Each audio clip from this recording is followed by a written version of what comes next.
हाय प्यारे बच्चों, HR classes bye Brajesh Rajput 11 के यूट्यूब चैनल में आपका स्वागत है। आज मैं आपके लिए लेकर आया हूँ मौर्य वंश से क्वेश्चन हैं जो कि आपके लिए बहुत ही ज़्यादा महत्वपूर्ण हैं। तो आइए बिना देरी किए हुए चलते हैं अपने प्रश्नों की ओर। तो हमारा पहला प्रश्न है कि मौर्य साम्राज्य की स्थापना किसने की थी। तो मौर्य साम्राज्य की स्थापना जो है वो चंद्रगुप्त ने की थी, जो कि ये है। और हमारा अगला प्रश्न है, चाणक्य को अन्य किस नाम से जाना जाता है। तो चाणक्य को विष्णुगुप्त के नाम से भी जाना जाता है और कौटिल्य के नाम से भी चाणक्य को जाना जाता है। हमारा अगला प्रश्न है, चाणक्य किसका प्रधानमंत्री था। तो चाणक्य जो है चंद्रगुप्त मौर्य का प्रधानमंत्री था। अगला प्रश्न है, अर्थशास्त्र की रचना किसने की थी। तो अर्थशास्त्र की रचना जो है कौटिल्य ने की थी। और हमारा अगला प्रश्न है, कौटिल्य की अर्थशास्त्र में किस पहलू पर प्रकाश डाला गया है। तो उसमें राजनीतिक नीतियों पर प्रकाश डाला गया है। अगला प्रश्न है, चंद्रगुप्त मौर्य ने अपने अंतिम दिन कहाँ पर गुजारे थे। चंद्रगुप्त मौर्य ने अपने अंतिम दिन जो है श्रवण बेलगोला में गुजारे थे।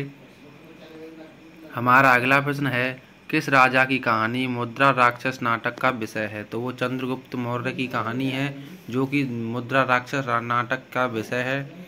अगला प्रश्न है, प्रसिद्ध यूनानी राजदूत मेगास्थनीज भारत में किसके दरबार में आया था। तो वो चंद्रगुप्त मौर्य के दरबार में आया था।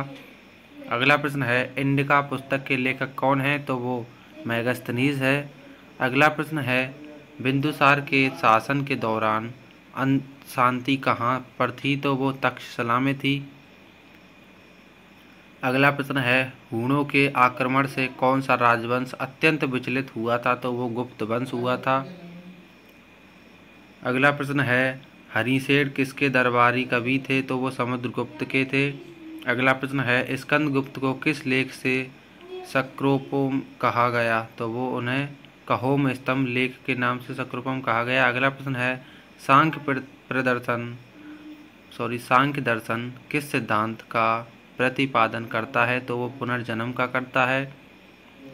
अगला प्रश्न है, समुद्रगुप्त को भारत का नेपोलियन किसने कहा था। तो समुद्रगुप्त को भारत का नेपोलियन जो है V.E. स्मिथ ने कहा था।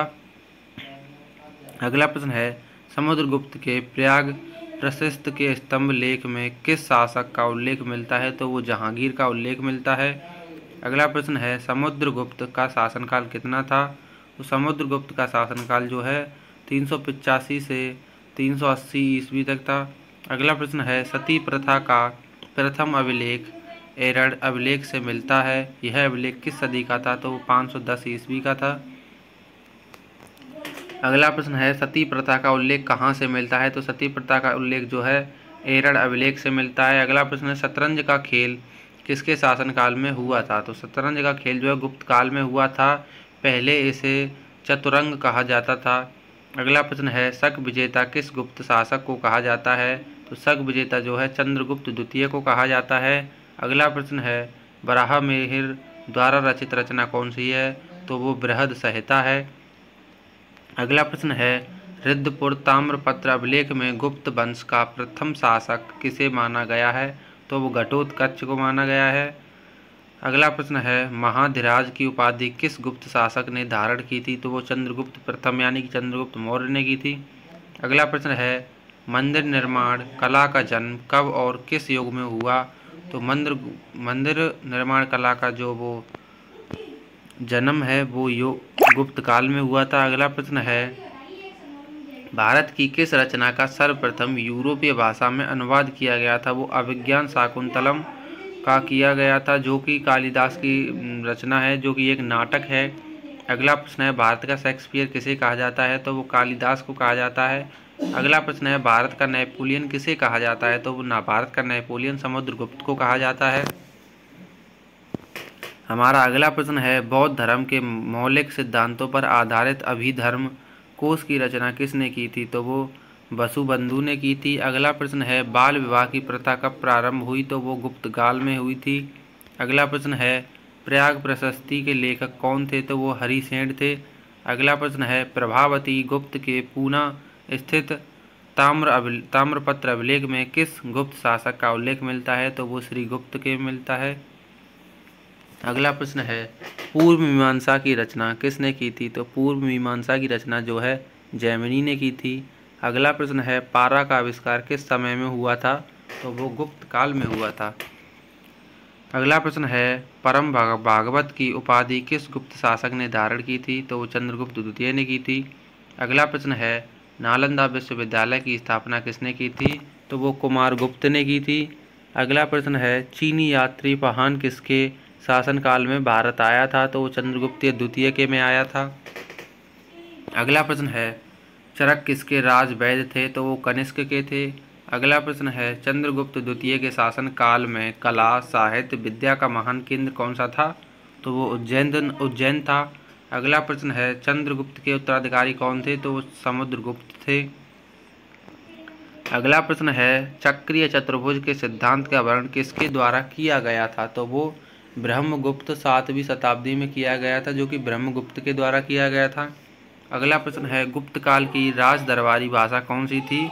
तो वो संस्कृत थी। अगला प्रश्न है गुप्त साम्राज्य के वास्तविक संस्थापक किसे कहा जाता है? तो चंद्रगुप्त प्रथम यानी कि चंद्रगुप्त मौर्य को कहा जाता है। अगला प्रश्न है गुप्त साम्राज्य का संस्थापक कौन था? तो गुप्त साम्राज्य का संस्थापक जो है श्रीगुप्त था, और मौर्य साम्राज्य का जो संस्थापक था वो चंद्रगुप्त मौर्य था।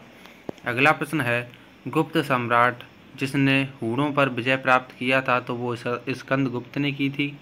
अगला प्रश्न है गुप्त संवत किसने चलाया था? तो चंद्रगुप्त प्रथम ने चलाया था। अगला प्रश्न है गुप्त वंश के समकालीन वाकाटक राजवंश का संस्थापक कौन था? तो वो विंध्य शक्ति सर्वसेन था। अगला प्रश्न है गुप्त वंश के प्रथम प्रसिद्ध शासक कौन थे? तो वो चंद्रगुप्त प्रथम थे। अगला प्रश्न है गुप्त वंश के किस शासक ने विक्रमादित्य की उपाधि धारण की थी? तो वो चंद्रगुप्त द्वितीय ने की थी। अगला प्रश्न है गुप्त युग में बौद्ध धर्म के महान विद्वान असंग द्वारा रचित रचना कौन सी है? तो वो है वज्र छेदिका टीका। अगला प्रश्न है गुप्त युग की किस रचना में पृथ्वी गोल है और परिक्रमा करने की जानकारी प्रदान होती है? तो वो आर्यभट्टीय की रचना में होती है। अगला प्रश्न है गुप्त काल में स्वर्ण मुद्रा को किस नाम से जाना जाता था? तो गुप्त काल में जो है स्वर्ण मुद्रा को दिनार के नाम से जाना जाता था। अगला प्रश्न है गुप्त काल में वस्त्र उत्पादन के प्रसिद्ध स्थान कौन से थे? तो वो थे गुजरात, बंगाल एवं तमिलनाडु। बच्चों आपके लिए एक प्रश्न है कि दीनार जो है इस समय किस देश की राष्ट्रीय मुद्रा है? और हमारा अगला प्रश्न है गुप्त काल में पहली बार किस शासक ने चांदी मुद्राओं को प्रचलन में लाया था? तो वो चंद्रगुप्त प्रथम ने लाया था। अगला प्रश्न है गुप्त काल में चंडी के सिक्के को क्या कहा जाता था? तो वो रुपयक कहा जाता था। अगला प्रश्न है कुमारगुप्त का शासनकाल कितना रहा? तो कुमारगुप्त का शासनकाल जो है 415 से 455 ईस्वी तक रहा। अगला प्रश्न है किस शासक ने हूणों के आक्रमण को रोका था? तो वो स्कंदगुप्त ने रोका था। अगला प्रश्न है किस गुप्त शासक ने अश्वमेघ यज्ञ किया था? तो वो कुमारगुप्त ने किया था। अगला प्रश्न है किस गुप्त राजा का एक नाम देवगुप्त भी है? तो वो चंद्रगुप्त द्वितीय का है। अगला प्रश्न है किस गुप्तकालीन शासक को कविराज कहा गया? तो वो समुद्रगुप्त को कहा गया था।